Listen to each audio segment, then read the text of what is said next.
ידיד נפש הרחמן, ידיד נפש הרחמן, משוך עבדך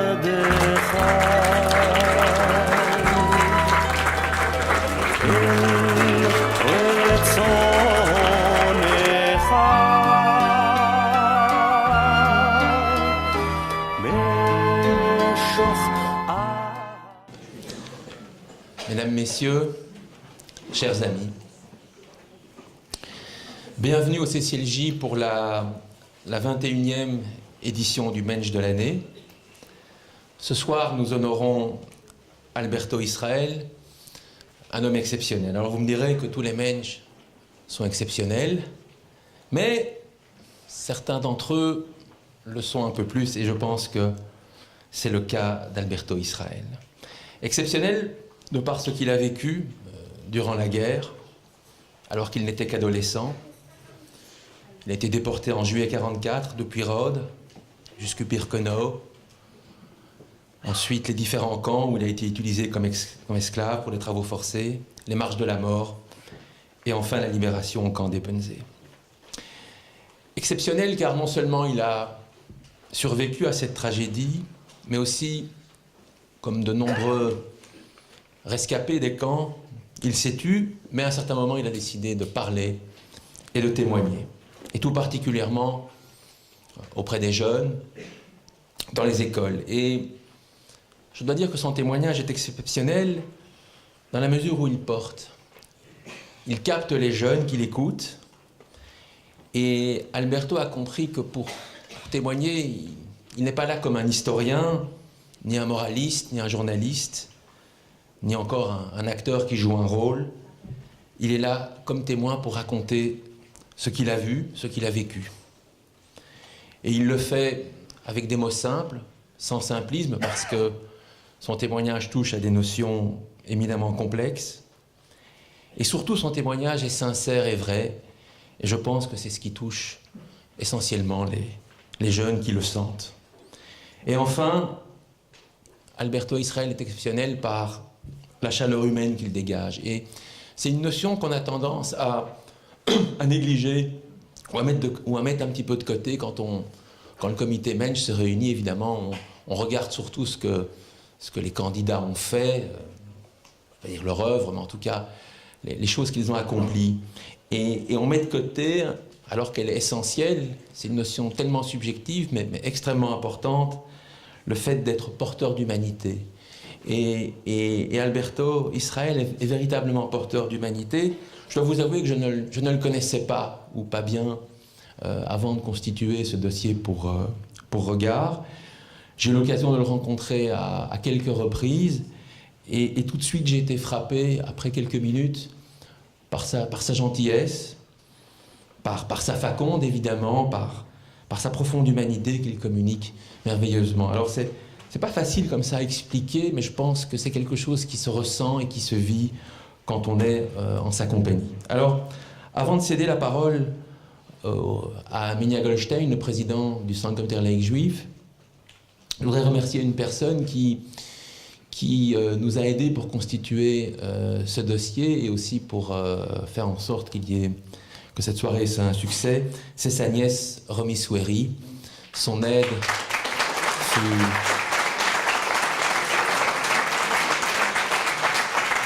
particulièrement précieuse. Monsieur le Président, vous avez la parole.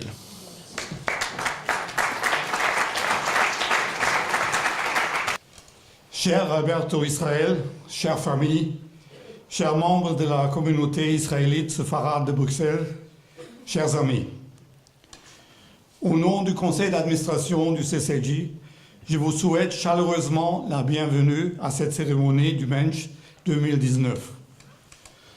Votre présence en nombre témoigne de l'importance attribuée par la communauté à cet événement.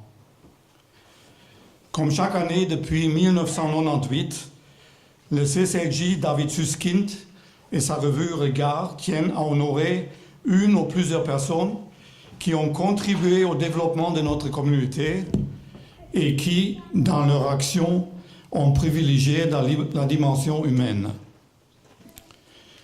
Pour cette 21e édition du Mensch, nous avons voulu distinguer une personnalité qui porte la mémoire des millions de Juifs emportés par la Shoah, et plus spécifiquement celle des Juifs de Rhodes. En témoignant inlassablement, Alberto Israel restitue de manière très concrète la réalité de cette plus grande catastrophe subie par le peuple juif. Il contribue ainsi à la lutte contre l'antisémitisme et le négationnisme, un combat plus que jamais nécessaire face à la montée de ces fléaux au cours des dernières années. La mémoire d'Alberto Israel ne porte pas que sur la Shoah.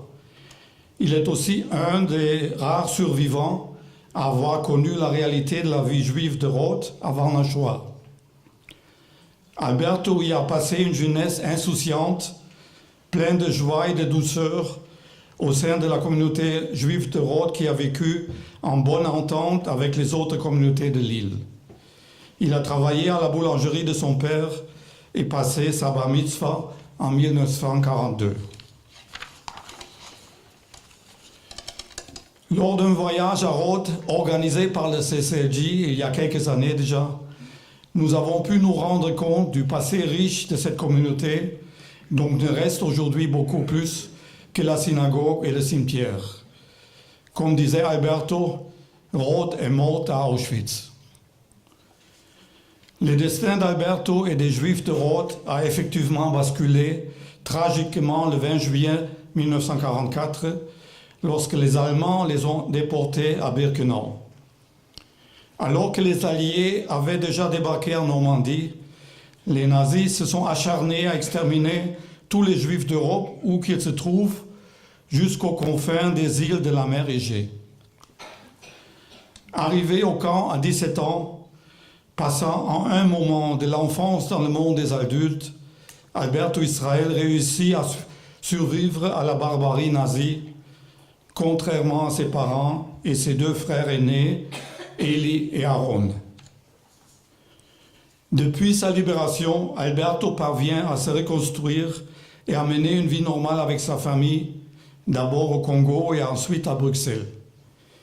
Il a beau essayer d'enfouir la Shoah dans les coins les plus éloignés de sa mémoire, le passé ressurgit sans cesse et le hante dans ses cauchemars.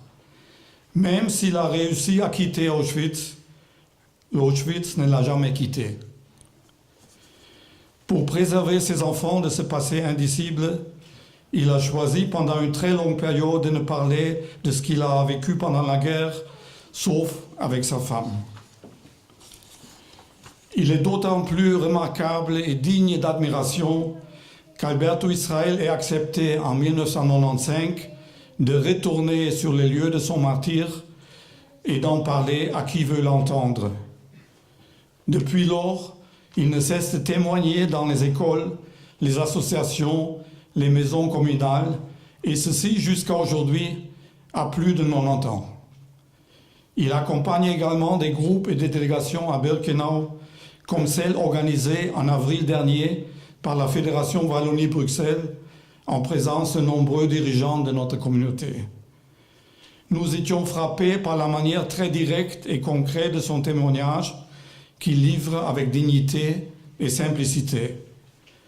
Il surmonte ainsi la douleur qu'il doit ressentir en évoquant des moments horribles par le sentiment d'accomplir une mission essentielle. Faire de sorte que sa famille et tous ceux qui ont été assassinés par les nazis ne soient pas effacés de la mémoire de l'humanité. La transmission de la mémoire de la Shoah et des autres génocides, la lutte contre l'antisémitisme et la xénophobie est un des domaines d'activité prioritaires de CCLJ, en grande partie par le biais de son programme « La haine, je dis non ». En nommant Alberto Israel Mensch de l'année, nous avons voulu mettre en évidence son travail de mémoire exemplaire, réalisé sans haine ni désir de vengeance. En même temps, il nous a paru important de faire connaître, à travers de son témoignage, l'expérience douloureuse vécue par les Juifs séfarades de la mer Égée.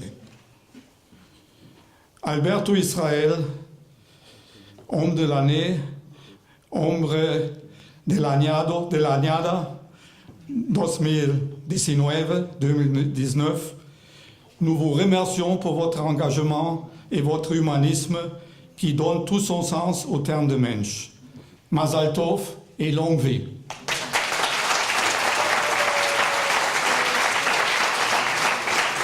Bonsoir à tous. Alberto Israel a passé son enfance et son adolescence à Rhodes, avant que le destin de toute la communauté juive de Rhodes ne bascule le 20 juillet 1944. Alberto sera déporté de la Grèce vers Auschwitz le 3 août, jour de ses 17 ans. Tilda Rousseau a consacré un livre titré « Hymne à la vie » à sa famille qui a elle aussi été déportée de Rhodes vers Auschwitz. Alberto Israel a bien connu sa mère Stella Aladef et son oncle à Rhodes, mais aussi en déportation, ainsi qu'après la libération au Congo, où Alberto Israel restera jusqu'en 1985. J'invite Tilda Rousseau à venir prendre la parole.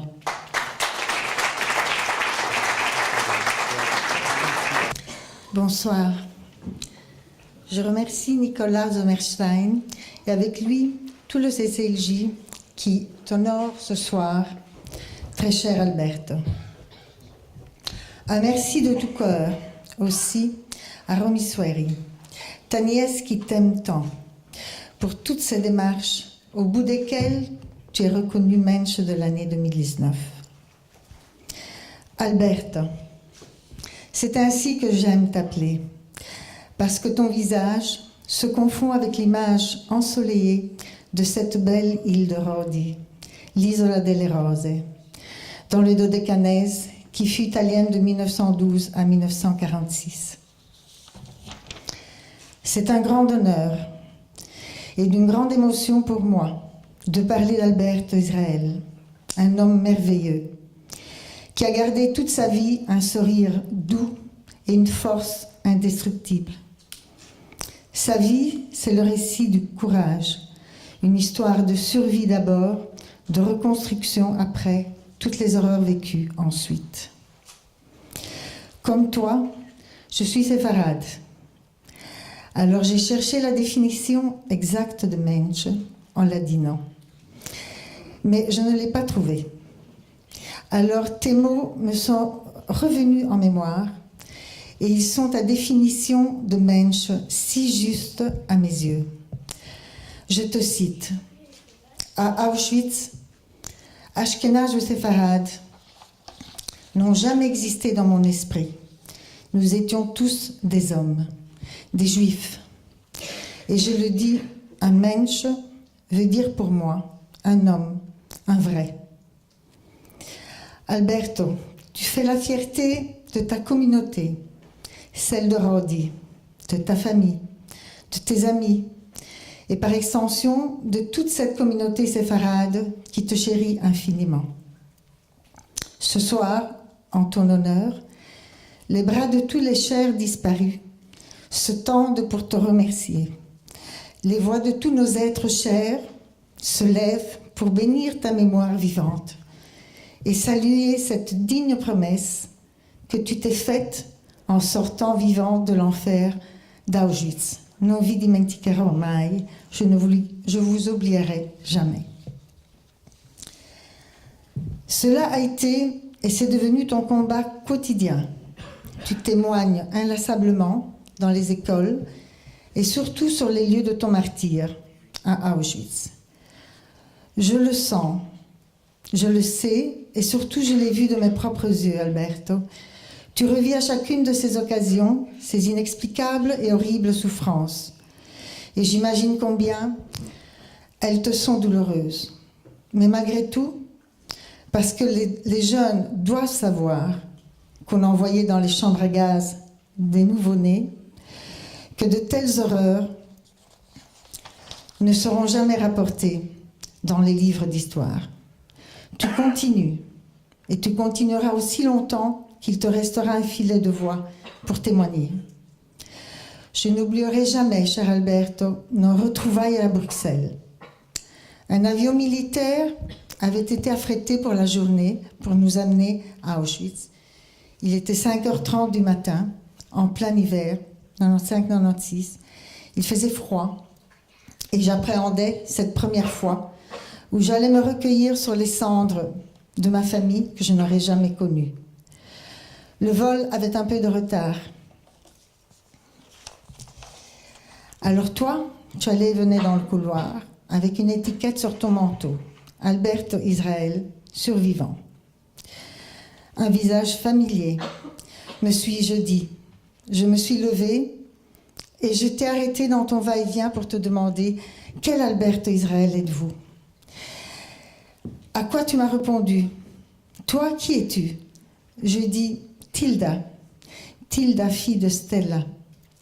Alors tu as crié « Stelika » et je me suis aussitôt retrouvée dans tes bras, en pleurant sous le regard ému de mon mari, de tous les passagers et de l'équipage.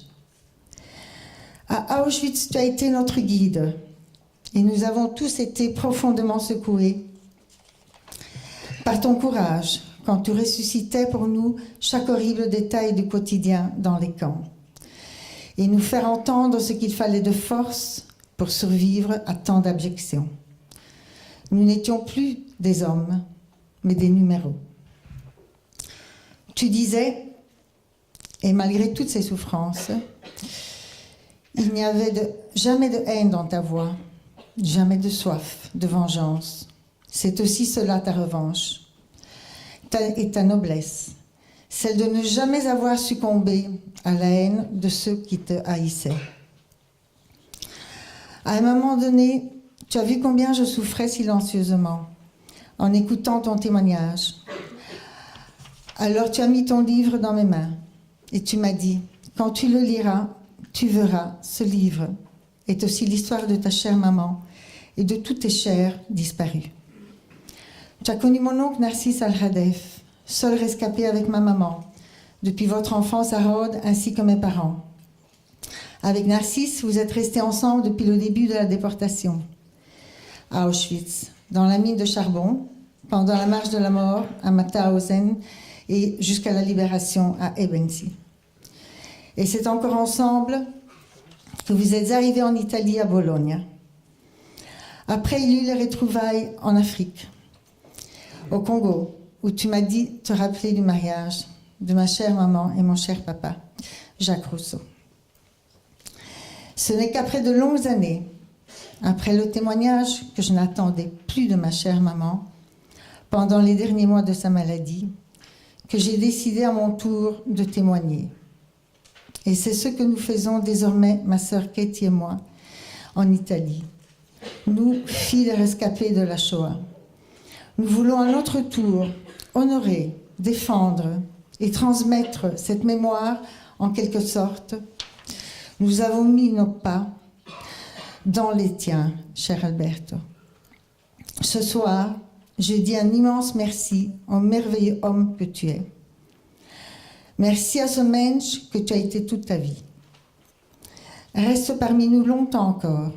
Nous avons tous encore beaucoup besoin de toi, de ta présence. Les jeunes surtout, plus que jamais. Ad mea estrim. Cher Alberto, je suis de ceux et de celles à qui tu auras passé le témoin pour continuer. Inlassablement de témoigner que les races n'existent pas et que c'est de l'homme, tout simplement de l'homme, que nous devons parler. Merci.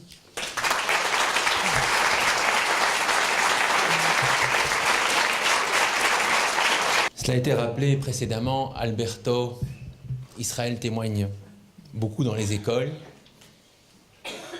Nous allons donc maintenant céder la parole à des élèves du collège Saint-Michel, qui ont eu l'occasion de pouvoir entendre et écouter attentivement Alberto. Bonjour à tous. Donc, nous sommes des élèves de rhétorique du Collège Saint-Michel et nous avons eu la chance d'accueillir Monsieur Alberto Israel. C'est jeudi 21 et 28 mars dans l'enceinte de notre établissement afin d'assister à son témoignage sur son parcours de déporté. Donc, malgré le peu de recul que nous avons, ce moment passé avec lui nous a permis d'en retirer beaucoup de positifs. En effet, tout au long de son discours, il a courageusement partagé avec nous tous ses souvenirs douloureux au travers de l'horreur vécue par les déportés de la Shoah. Il a réussi à trouver les mots justes pour illustrer la déshumanisation dont il a été victime. Grâce à ça, nous pouvons nous imaginer plus concrètement les épreuves endurées, bien plus en tout cas que lorsqu'elles sont abordées dans les manuels d'histoire. Cependant, il nous est impossible de nous représenter la réelle ampleur des faits sans les avoir vécus personnellement. Pour quelqu'un qui n'a plus été considéré comme un être humain et traité comme tel à un moment de sa vie, il a magnifiquement bien réussi à trouver la force de se reconstruire et de recommencer une nouvelle vie. Et depuis tout ce temps, il a su garder cette humanité et cette humilité présentes en lui. Monsieur Israël, nous, ainsi que les autres rhétoriciens de Saint-Michel, sommes très reconnaissants de votre simplicité. Vous ne venez pas témoigner dans le but d'avoir notre pitié. Bien au contraire, votre objectif est de faire perdurer la mémoire et de nous donner de précieux conseils pour notre avenir. C'est ce qui vous rend tellement admirable et attachant. Nous retiendrons de votre passage ces merveilleux conseils qui sont de finir nos études, de continuer à nous instruire et d'utiliser notre droit de vote intelligemment. Pour cette générosité, ce moment de partage et cette belle leçon de vie, nous voudrions vous dire un tout grand merci. Merci à tous pour votre écoute.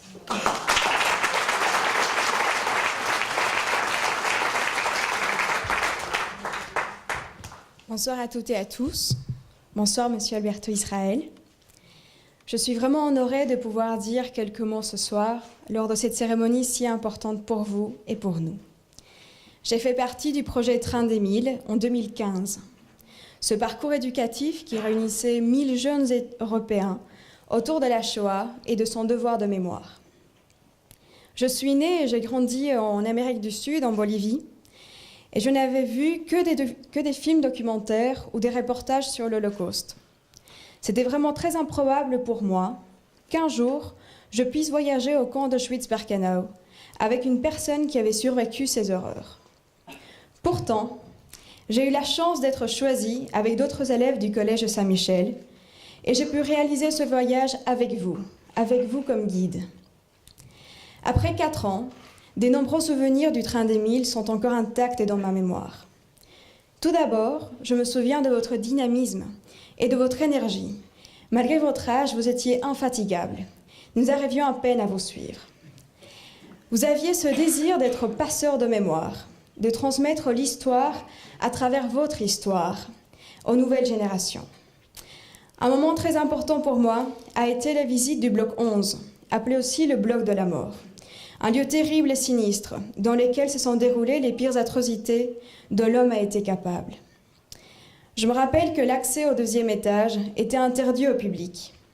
Mais là, à ma grande surprise et admiration, vous aviez sans hésitation enlevé le panneau d'interdiction et vous nous aviez demandé de vous suivre.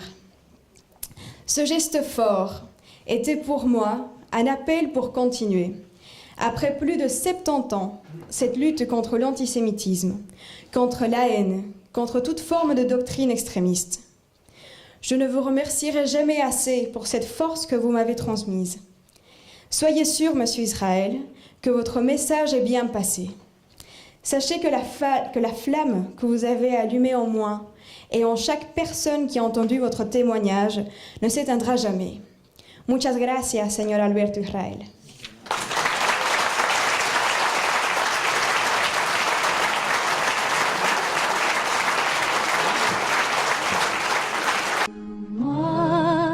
Cuando te parió y te quitó al mundo, corazón ella no te dio para amar segundo, corazón ella no te dio para amar segundo.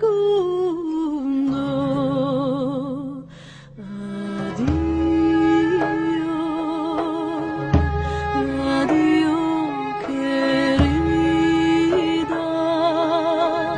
no quiero la vida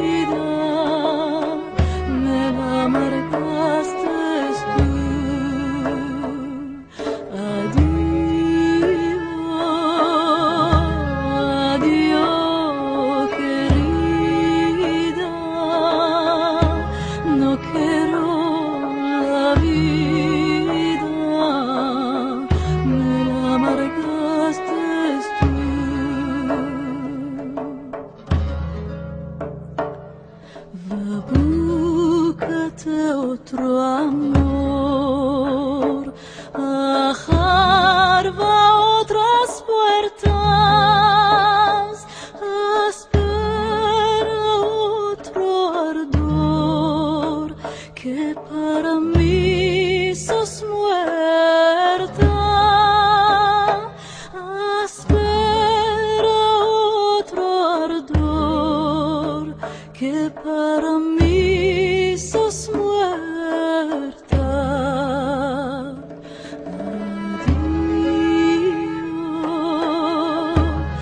Adiós, adiós, querida, no quiero la vida, me la amargaste tú. Adiós,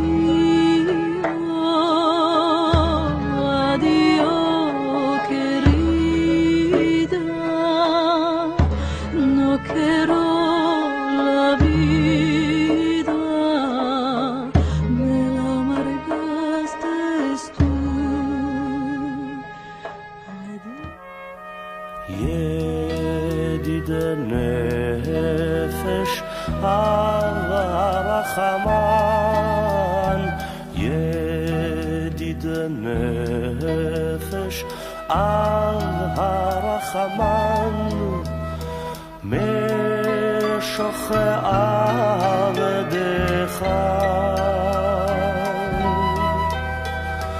אל רצונך,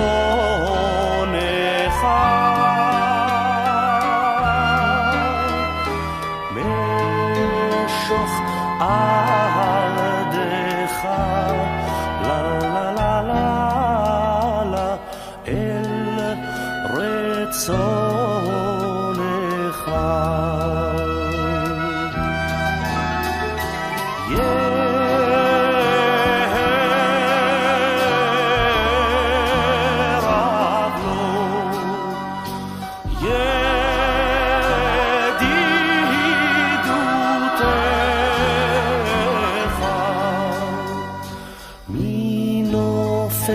צוף, לה לה לה לה לה לה לה, וכל טעם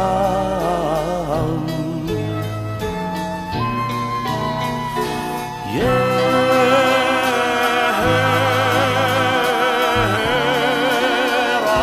לו,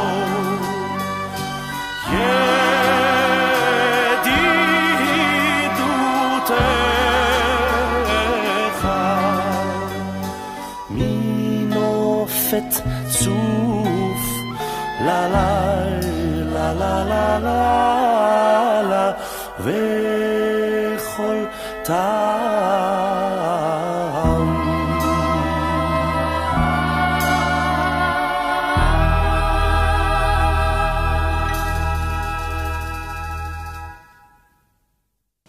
Alors le témoignage d'Alberto Israel est rare et donc précieux, comme on a pu l'entendre évidemment, parce qu'il nous restitue ce monde extraordinaire et mal connu du judaïsme rhodien. Ce sont les mots d'Isaac Franco, que vous connaissez peut-être comme chroniqueur à Radio Judaïka. C'est aussi un ami d'Alberto Israel, très concerné par son histoire, puisque sa mère a elle aussi été déportée de Rhodes vers Auschwitz. J'invite donc Isaac Franco à me rejoindre. Il y a 7 ou 8 ans déjà, on m'avait demandé de dire quelques mots à l'occasion de la commémoration de la déportation des Juifs de Rhodes à la synagogue du Pavillon. J'avais accepté sans trop réfléchir, pensant m'en acquitter avec quelques évocations tendres et nostalgiques de cette culture et de cette façon toute singulière qu'ont ces Juifs de Méditerranée orientale de se tenir au monde. Je n'imaginais alors pas que tout cela allait m'entraîner à me mesurer enfin au lourd secret qu'avait porté ma mère, déportée elle aussi avec ses presque 1700 autres compagnons d'infortune. C'est alors seulement que j'ai compris ces tant de choses que j'aurais voulu savoir et que je n'entendrai plus de la seule bouche qui devait les dire. j'ai compris que, à force de parler maladroitement, sans trop y toucher à ma façon, en inadapté du verbe, je n'apprendrai jamais d'elle comment tout s'est passé. Ce maudit 23 d'un mois de juillet incandescent de 1944, quand les brutes aux cheveux d'ange sont venus les chercher tous, femmes, enfants, vieillards, hommes. De quelle couleur était la lumière? Qu'est-ce qu'elle portait, ma mère? Qu'ont-ils tous pensé? Ont-ils eu peur? Tout de suite? Plus tard? Quand? Quand ont-ils été séparés des leurs? Les ont-ils vus mourir, souffrir, agoniser, disparaître dans une colonne de fumée? Comment faisait-il chaud quand il faisait chaud? Comment faisait-il froid quand il faisait froid? Comment était la puanteur de la peur, de la solitude, de la pourriture, de la mort? Aussi, comment s'arrachait-il chaque jour long comme l'enfer éternel de cette folie pour être là vivant le lendemain et le lendemain du lendemain encore, après qu'ils eurent survécu à une autre nuit de râle, de tout étouffé, de poux, de gênements et de pestilence. Comme ça, pendant des semaines, des mois, se mettre en réserve de la vie pour ne pas mourir, sous-vivre pour survivre.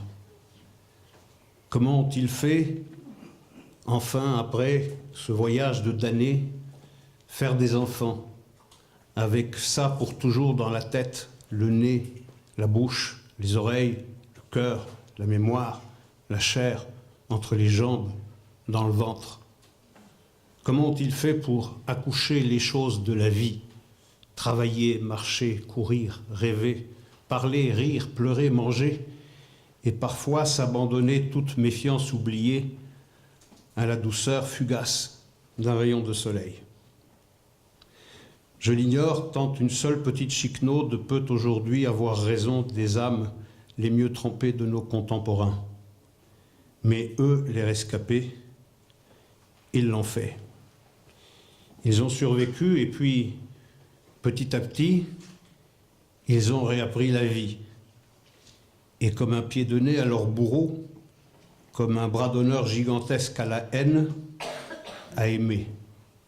Certains ont enfermé leurs souvenirs tout au fond de leur mémoire et scellé leur bouche pour prévenir le danger que les mots ne les ressuscitent. D'autres, plus rares, se sont promis de parler encore et encore pour que jamais ne se perde la mémoire de ce que l'homme fait à l'homme quand il s'oublie.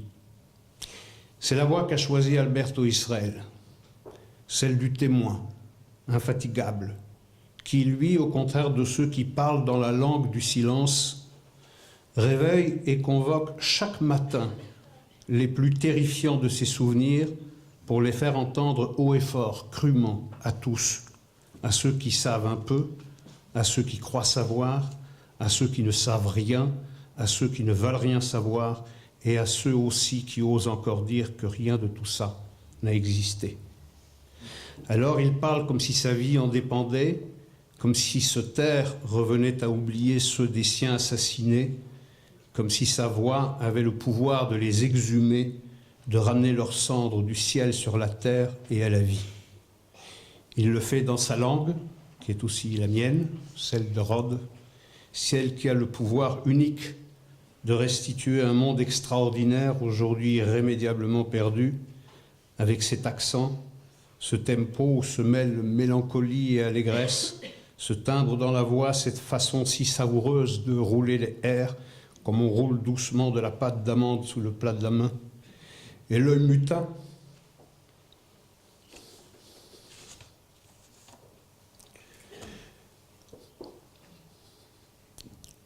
de passer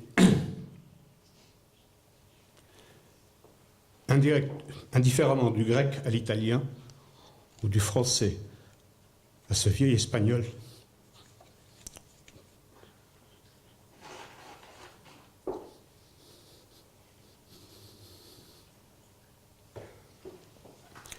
À ce vieil espagnol de mon enfance qui mourra bientôt, faute de nouveaux locuteurs, et qui fait que, encore aujourd'hui, Il lui suffit de me regarder, de ce regard tendre,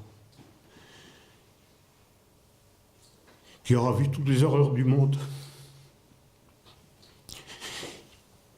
et de me dire « y joue, fils », pour qu'aucune de mes défenses patiemment construites pour me tenir à l'abri ne résiste. Merci Alberto, merci monsieur Albert Israël. Merci aussi à tous ceux qui, au CCLJ, ont pris cette noble décision de faire de vous le Mensch de l'année 2019 et contribuent ainsi à cet indispensable travail de mémoire qui, s'il ne guérira aucun antisémite et négationniste, prévient les hommes de ce qui leur arrive quand ils s'abandonnent à la haine. Et puisse la vie vous garder longtemps encore parmi nous.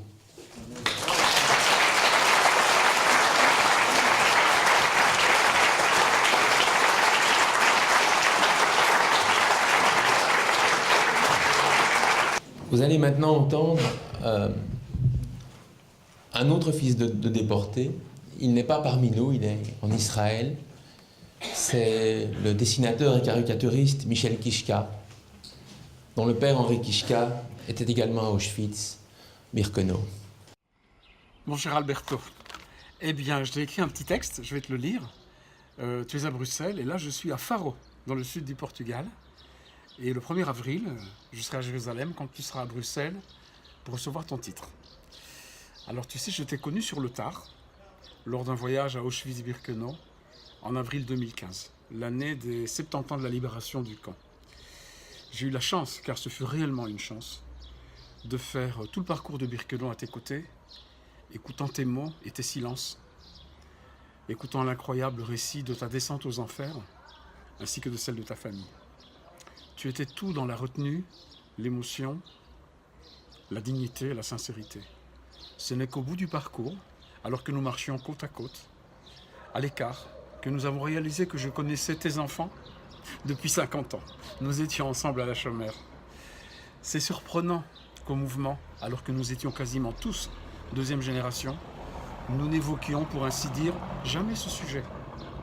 Il est vrai qu'à l'époque, dans les années 60 et 70, la première génération, la tienne, celle de mon père, n'avait pas encore parlé. Et nous, les baby-boomers de l'après-guerre, nous ne savions presque rien et nous ne posions pas de questions, conscients que le sujet était trop délicat et trop douloureux. C'est une chance pour nous, les enfants et les petits-enfants, que le temps vous ait permis de prendre la parole, puis de témoigner, puis d'écrire et de publier vos mémoires. Tu m'as offert ton livre que j'ai lu d'une seule traite. Un livre qui fait revivre ta famille disparue, l'enfant que tu étais, ton adolescence brisée. Ton livre a l'odeur du bon pain, il en a la saveur, sans aucune dramatisation, sans aucun apitoiement. Tu y mets l'humanité, amour, réflexion philosophique. Tu laisses un témoignage ineffaçable qui vient s'ajouter au témoignage de beaucoup d'autres qui ont trouvé les mots et le courage pour l'écrire. Toi, mon père, Yirmi Kertész, Aaron Appelfeld, Elie Wiesel, Primo Levi et tant d'autres. Tu as non seulement trouvé le courage, sorti d'un endroit qui semblait sans espoir et sans vie possible, mais tu as donné la vie et tu as fondé une amie avec ton épouse. C'était ta façon, la façon de ta génération, de prouver au monde que l'horreur et la haine, le mal et la folie n'auront jamais le dernier mot. Aujourd'hui, tu es élevé au rang de Mensch de l'année par le CCLJ. C'est plus que la Légion d'honneur. J'ai cherché partout la définition de Mensch. C'est bizarre que ça n'ait été traduit dans aucune langue. Il n'existe qu'en yiddish. Pas de Mensch dans le Larousse, pas de Mensch dans le Robert, pas de Mensch dans le dictionnaire d'Oxford. Alors j'ai continué mes recherches sur Google et sur Wikipédia. Et là non plus, pas de définition, ni de traduction. Heureusement, l'avantage de Wikipédia est que les internautes peuvent proposer des définitions. Je vais leur écrire demain. Et si tout va bien, quand quelqu'un cherchera Mensch, il tombera sur cette définition. Mensch, : Alberto Israël. Mazal Tov, Chazak Ve'amatz, je t'embrasse. Donc Michel Kishka, pour le rappeler à ceux qui ne connaîtraient pas encore son livre, il est l'auteur du magnifique roman graphique Deuxième génération, comment vivent les générations suivantes à l'ombre de la Shoah. Alors je vais à présent donner la parole à un autre représentant de la communauté séfarade, qui n'est pas de Rhodes, mais du Maroc, c'est bien aussi. C'est le grand rabbin de Bruxelles, Albert Guigui. Albert Guigui a participé l'an dernier au voyage interconvictionnel organisé à Auschwitz avec les autres représentants des cultes, et leur témoin n'était autre qu'Alberto Israël. J'invite M. Guigui à monter sur scène. Mes chers amis, mon cher Alberto, quelle idée magnifique d'octroyer le titre de Mensch de l'année à notre cher ami Alberto Israël. S'il y a une personne au sein de notre communauté qui mérite ce titre, c'est bien lui. Lui qui ne ménage aucun effort pour maintenir vivant le souvenir des victimes de la Shoah et lutte par sa présence à démentir les thèses des faussaires de l'histoire et des négationnistes. Aussi, je voudrais ce soir féliciter les organisateurs d'avoir opéré ce choix et d'avoir couronné toute une vie consacrée à la lutte pour la défense de la mémoire, en octroyant le titre de Mensch de l'année à Alberto Israël. Généralement, un rabbin enseigne, véhicule les propos de la Torah et du judaïsme. Mais ce soir, il m'est donné l'occasion de remercier Alberto Israël pour la leçon magistrale qu'il m'a donnée un jour. Leçon que j'essaye de véhiculer le plus possible, en son nom, bien évidemment. Au mois d'avril 2018, et vous en avez parlé tout à l'heure, il m'a été donné la possibilité de me rendre à Auschwitz avec une délégation composée de juifs, de musulmans, de chrétiens, de laïcs. Ce pèlerinage a eu lieu à l'initiative du ministre-président de la Fédération Wallonie-Bruxelles, M. Rudy Demotte. C'était très émouvant de voir toutes les composantes religieuses et laïques de notre pays dans ce lieu d'horreur. C'était surtout un moment de prise de conscience pour chacun et chacune d'entre nous, où chacun s'est dit, probablement, on ne peut pas fonder une société libre et démocratique sur la haine de l'autre. Mais pour moi, j'ai appris ce jour-là qu'on doit vivre avec le passé, mais pas dans le passé.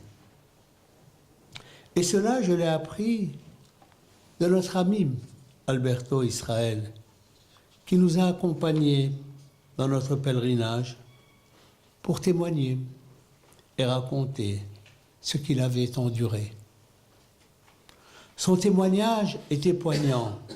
Il était là, entouré de tous ces hommes et de toutes ces femmes, debout, face à ce wagon dans lequel il avait été déporté.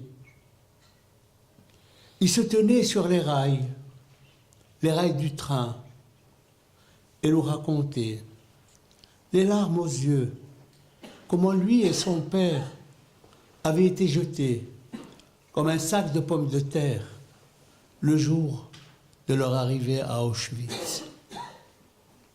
Ils étaient là, ensemble, la main dans la main, inséparables. Lui avait 17 ans. Avec brutalité, il fut séparé de son père. Et le seul souvenir qu'il garde de lui, c'est cette main levée pour lui dire « Mon fils, au revoir ». Et pourtant, j'ai rarement vu un homme aussi dynamique que lui. Ce qui m'a le plus frappé, c'est qu'il vit sans ressentiment. Il n'a jamais cherché à se venger. Ce n'est que plus tard qu'il a commencé à effectuer des visites dans les écoles, à témoigner. Il parle certes de ce qu'il a vécu. Mais ce qu'il veut par-dessus tout, c'est que les jeunes comprennent combien la liberté est précieuse et combien elle est fragile. Il parle de tolérance, de l'importance du souci de ceux qui sont différents de lui. La liberté, dit-il, n'est pas un acquis. Il faut se battre pour elle. Il faut défendre les autres. Il ne faut jamais céder à la haine. Je me demande, comment est-il parvenu à exorciser la douleur? Pendant des années, il n'a pas parlé du passé, même à ses enfants. Il s'est surtout focalisé de manière presque obsessionnelle sur l'avenir. Il a appris la langue et la culture du pays d'accueil. Il a travaillé sans relâche. Il s'est marié et il a fondé une merveilleuse famille. Ce n'est que quand il a estimé que leur avenir était absolument assuré, au bout de 40 ou 50 ans, qu'il s'est autorisé à regarder en arrière et à se remémorer le passé. Voilà ce que M. Alberto Israel m'a appris. Il m'a appris qu'il faut d'abord bâtir l'avenir. Et c'est seulement après que l'on peut revisiter le passé sans y rester enfermé. Tel est le message de l'histoire de la femme de Lot que vous connaissez tous. Des anges viennent trouver Lot et sa famille pour le prévenir que leur ville va être détruite et qu'il doit fuir. Lot accepte de partir. Ne regardez pas en arrière, les avertissent les anges. Mais la femme de Lot se retourne et se transforme en statue de sel. Se retourner sur un passé douloureux nous empêche d'avancer. On se retrouve paralysé par les larmes. On devient une statue de sel. Ceci est vrai pour les individus, mais c'est aussi vrai surtout au niveau de notre peuple. Après que notre peuple ait connu l'innommable, après qu'il ait perdu 6 millions des siens, dont 1 800 000 enfants, seulement parce qu'ils étaient juifs, les rescapés avaient le droit d'inonder le monde de haine et de vengeance. Mais au lieu de semer la haine, au lieu de crier vengeance, ils ont construit un rêve. Ils ont réalisé le projet le plus fou, le projet le plus beau, le projet de faire refleurir le désert et de retrouver leur patrie ancestrale. Cher ami Alberto, tu m'as appris le vrai sens du verbe zachor, se souvenir. Souviens-toi. Ce verbe revient plus de 200 fois dans la Bible. Ce verbe qui forge l'identité juive, que signifie-t-il?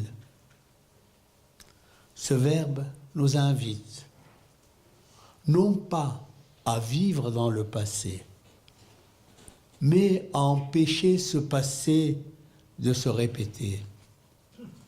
Ce verbe nous enseigne à ne pas regarder en arrière avec colère ou douleur, mais à faire un usage constructif, créatif de ce passé, à mettre à profit cette expérience pour savoir comment construire un monde plus humain, une société sans persécution. Ce verbe nous enseigne à nous tourner vers l'avenir et à être pour nous et nos enfants une source de lumière. Et c'est pour cela, entre autres, que je voudrais ce soir te remercier, mon cher Alberto, pour ton amitié, te remercier pour ta fidélité, te remercier pour ton œuvre magnifique, réalisée malgré la douleur et la souffrance, et te souhaiter du fond du cœur longue vie et bonne santé ad meavees jusqu'à 120 ans, en compagnie de tous ceux, de toutes celles que tu aimes et qui t'aiment. Merci.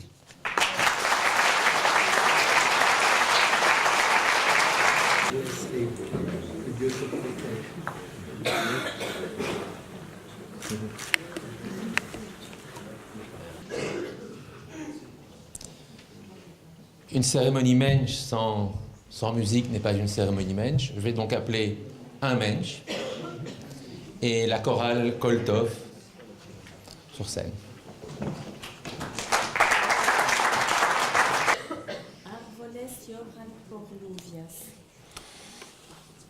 Árboles lloran por lluvias y montañas por aires.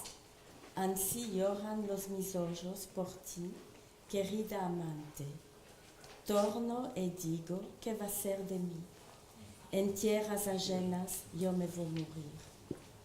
Blanca sos, blanca vistes, blanca la tu figura, blancas flores caen de ti, de la tu hermosura. Torno y digo, ¿qué va a ser de mí? En tierras ajenas yo me voy a morir. Les arbres pleurent pour la pluie et les montagnes pour l'air. Et c'est ainsi que pleurent mes yeux pour toi, mon cher amant. Je pleure et me dis, qu'adviendra-t-il de moi qui vais mourir en terre étrangère? On raconte que les judéo-espagnols des Balkans, qui chantaient ce chant dans les trains, qui les emmenaient vers Auschwitz, le chantaient aussi lorsqu'ils étaient conduits vers les chambres à gaz. C'était là une manifestation de dignité et de revendication de leur identité judéo-espagnole. Ces paroles ont été prononcées par un homme politique espagnol lors de la commémoration du 72e anniversaire de la libération du camp d'Auschwitz par les troupes soviétiques. Mon très cher Albert, c'est un privilège pour nous de venir chanter en ton honneur et de nous apporter quelques notes de notre chère Rhodes. Nos plus vives félicitations et Mazel Tov.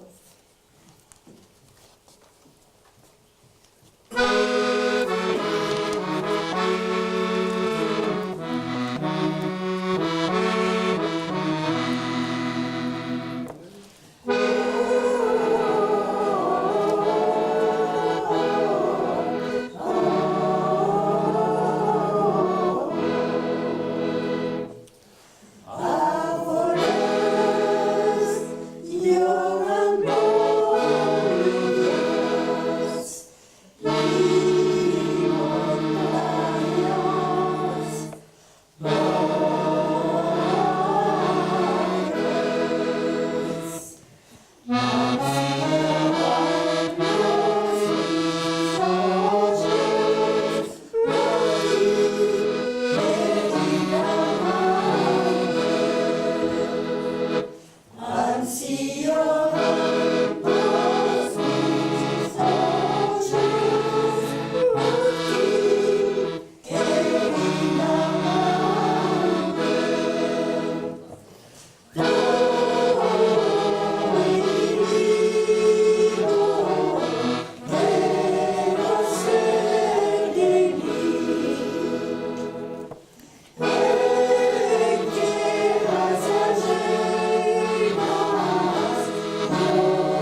Monsieur Israël, pour être sincère, depuis le début de cette cérémonie, je n'ai pas arrêté de pleurer. Tellement il y a de l'émotion, et c'est une émotion particulière, c'est une émotion naturelle, partagée. On n'a pas besoin de faire des efforts. Grosso modo, je me suis dit, au fond, la tonalité de cette cérémonie se suffit à elle-même, et peu importe ce qu'on dit, un peu comme un tzigane qui va vous jouer un air dans les oreilles, vous allez vous mettre à pleurer, et ça va vous faire un bien fou. Et on en est là. Mais alors, on voulait y contribuer en chantant cette chanson symbolique de Rhodes, et puis on s'est dit qu'il était temps d'en sortir, et que vous, qui êtes tellement orientés vers l'avenir, il est bon maintenant qu'on chante quelque chose d'un petit peu plus joyeux.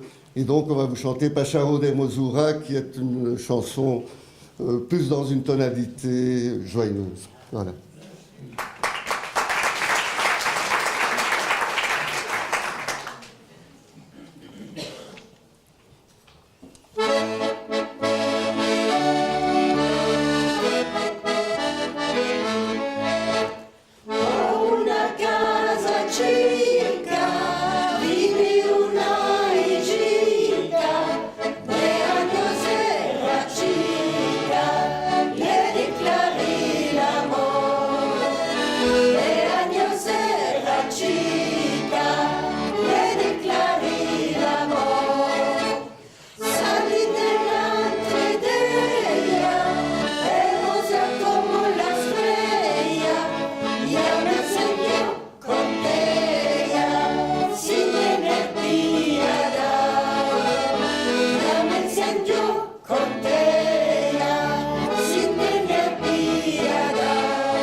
Alors je vais maintenant proposer à la fille d'Alberto Israël, Selma Israël, de venir prendre la parole.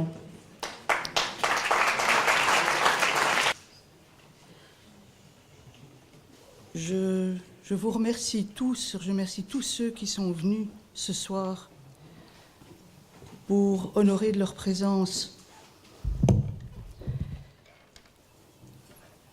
cette manifestation magnifique et ce titre tout à fait magnifique aussi qui a été décerné à mon père. Je remercie tous ceux qui sont présents ici et tous ceux qui ne sont pas présents et qui ont de loin envoyé un message, et je pense évidemment en particulier à Michel Kishka, qui est un ami attentionné, et le fait qu'il ait fait cet enregistrement et qu'il l'ait envoyé nous touche vraiment beaucoup.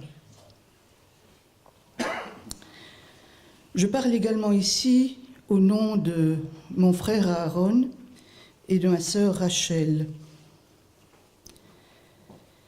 Cette reconnaissance de carrure, ce mensch de l'année, cette reconnaissance de carrure, se présente comme une consécration.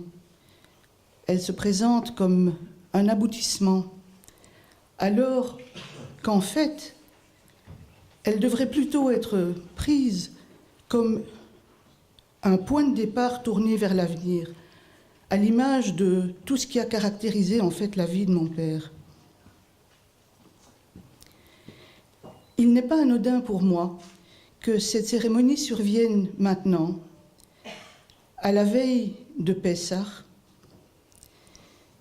qui consacre la naissance du peuple juif en tant que peuple,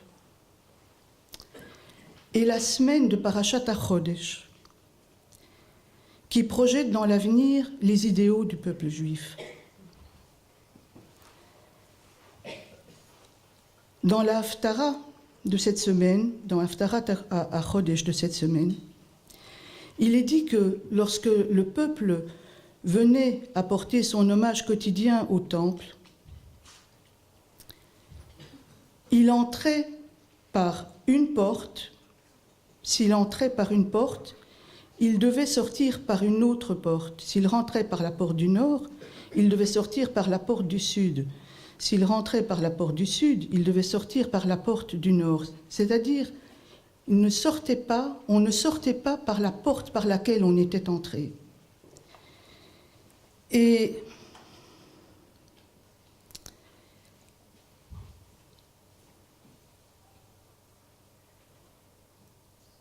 c'est tout à fait à l'image de ce qu'a été toute la vie de mon père, c'est-à-dire une reconversion permanente d'énergie, un rebondissement perpétuel, une manière d'être constamment polarisée sur le renouveau et sur la vie. Il y a d'abord, bien sûr, son expérience concentrationnaire, qui a été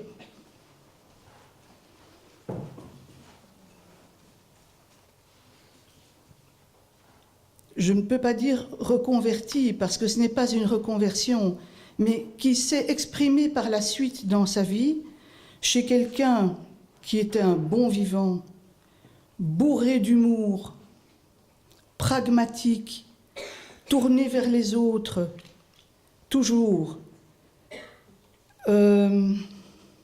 inventif.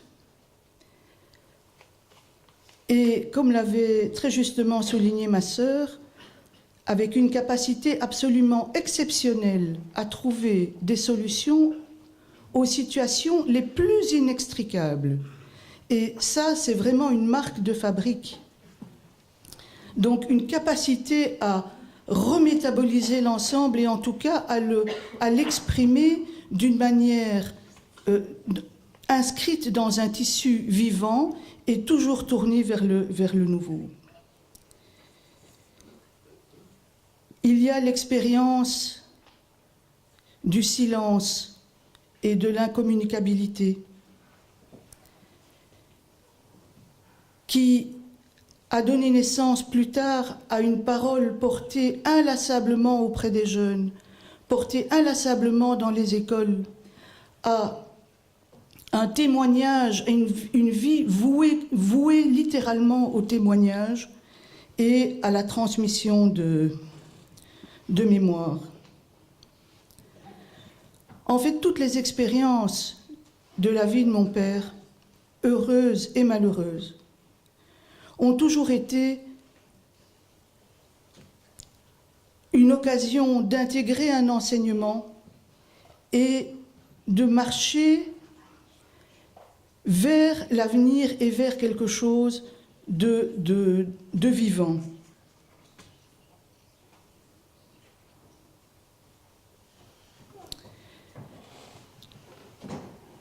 Ce qui est au cœur de cette Torah Chaim, de cette philosophie de vie, c'est l'application de l'expérience concentrationnaire de l'humain. Ce sont des gens qui ont vu l'humain dans sa nudité la plus froide, dépourvu de tous les artifices, dépourvu de toutes les contingences, ce qui donne une grille de lecture particulière du monde, une grille de lecture particulière de la vie. Et c'est ça, en fait, que l'on retrouve chez les gens qui reviennent de cet enfer et qui est si précieux pour nous.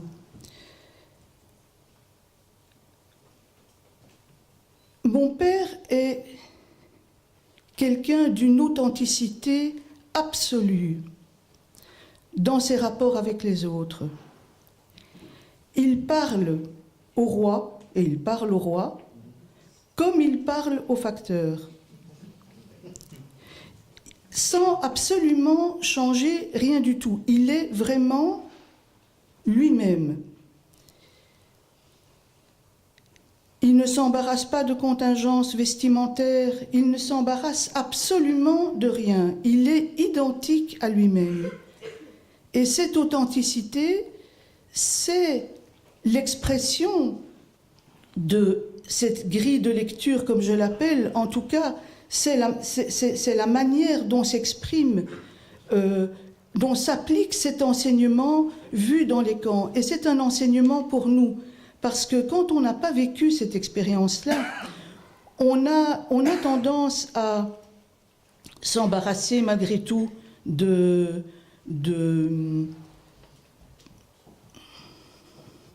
détails matériels et assez futiles, et de nous enrober finalement d'une certaine vanité.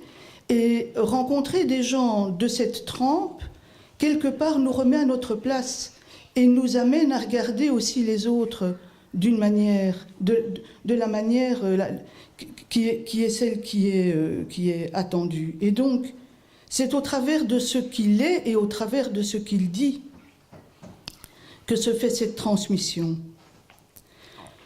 Le devoir de mémoire, ce sont les tzitzit de mon père. Parce qu'on fait un nœud dans un mouchoir quand on veut rappeler quelque chose qu'on ne veut pas oublier. Quand on veut rappeler quelque chose dont on veut se souvenir. Tandis que les tzitzit, c'est pour rappeler quelque chose qu'on veut oublier. Quelque chose qu'on voudrait oublier. Ce n'est pas quelque chose dont on veut spécifiquement se rappeler. Et donc, c'est finalement ce qu'il a fait toute sa vie, et je pense que beaucoup de gens ici, beaucoup d'orateurs avant moi, l'ont exprimé et l'ont décrit avec beaucoup de justesse.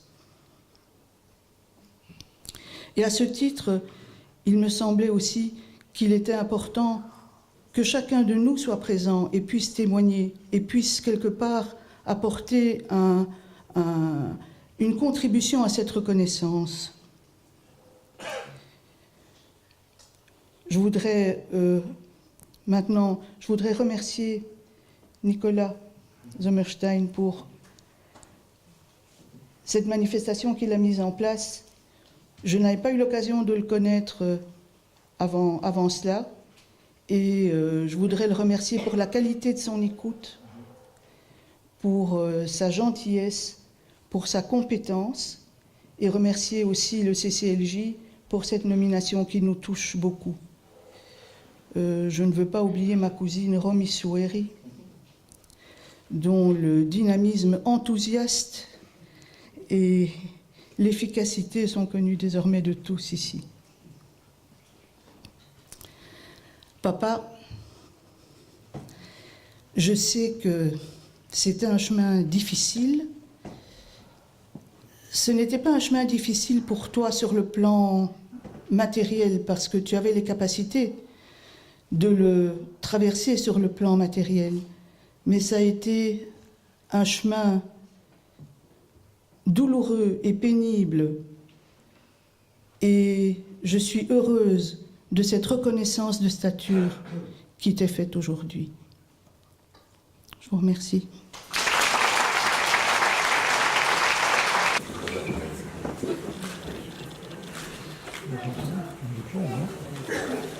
Alors j'invite à présent Ménia Goldstein, président du CCLJ, et Nicolas Sommerstein, rédacteur en chef de Regard, ainsi qu'Alberto Israel pour la remise de son diplôme Mensch de l'année 2019.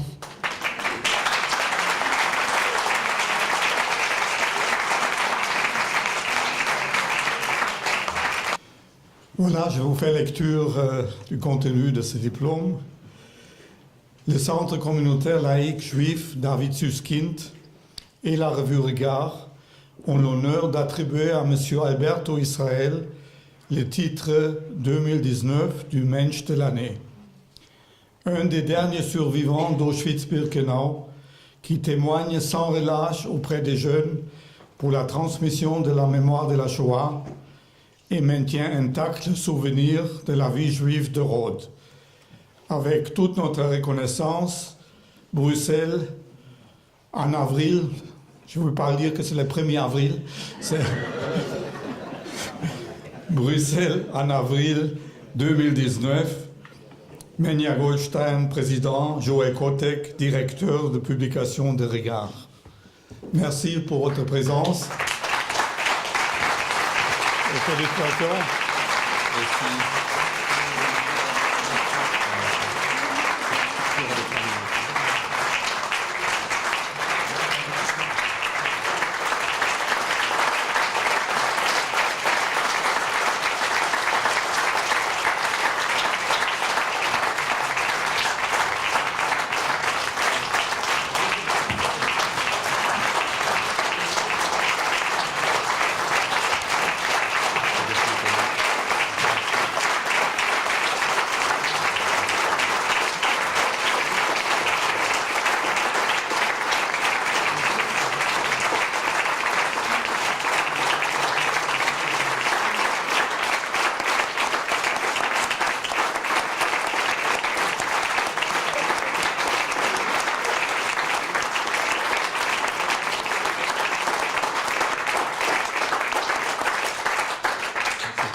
Je vous remercie tous. Je ne parle pas parce que je n'ai pas envie de pleurer. J'ai déjà assez pleuré.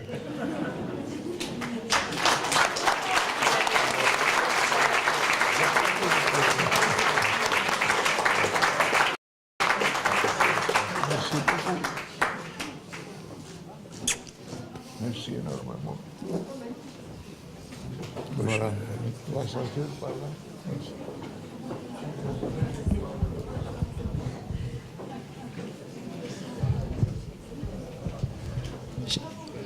Chers amis, je vous invite tous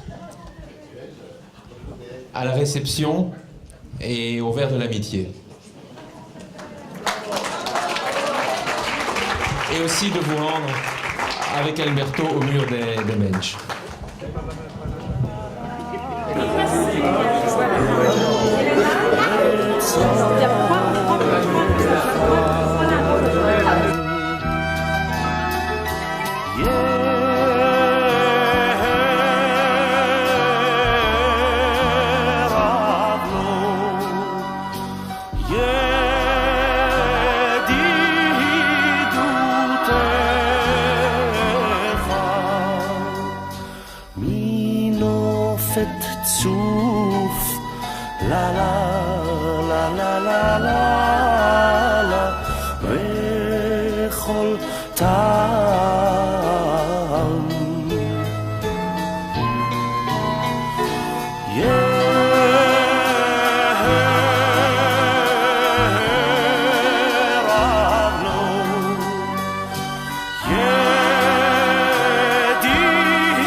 Zu